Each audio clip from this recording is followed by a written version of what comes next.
This business can start with a pickup truck, a phone, and a few $100s. But here's the weird part. Two people can haul almost the same amount of junk and make completely different money. The difference isn't the truck. It's one decision they make before they ever arrive at the customer's house.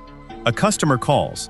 They've got an old couch, some boxes, maybe a mattress, and a garage that needs clearing. On the surface, it looks incredibly simple. You show up, load everything, drive to the dump, pay the disposal fee, and collect the difference. But the money isn't simply what the customer pays you. You have to subtract fuel, dump fees, labor, vehicle costs, and the time it takes to complete the job.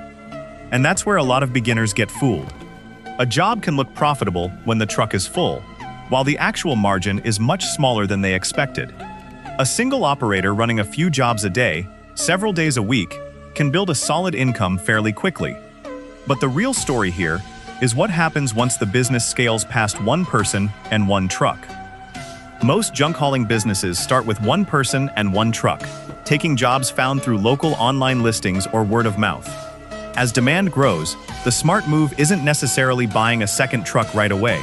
It can make more sense to hire a helper first. Why? Because two people can often finish a job in a fraction of the time it would take one person alone. That means more jobs completed per day, without immediately doubling the cost of the operation. And this is the point where junk hauling stops looking like a side hustle.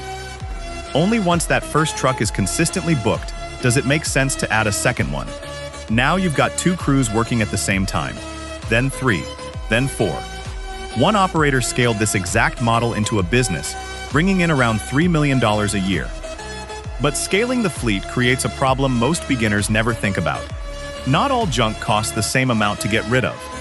Furniture and cardboard might be relatively straightforward, but mattresses, electronics, construction debris, and certain appliances can carry very different disposal costs. So an operator charging one flat price for every job can make excellent money on one customer and barely break even on the next. So how do the operators who actually make money solve this? They don't just ask, "How much junk do you have?" They ask what the junk actually is.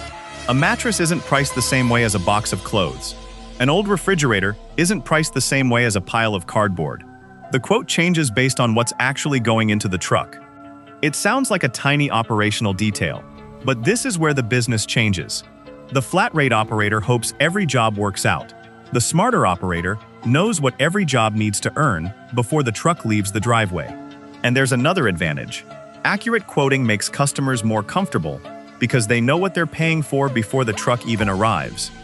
And that's how a simple pickup truck side hustle starts becoming a real company. People searching how much a junk hauling business makes usually stop at the headline number. The operators who actually build something significant start by asking a much more specific question. If you want the real numbers behind the next overlooked business, subscribe. We always dig past the headline number.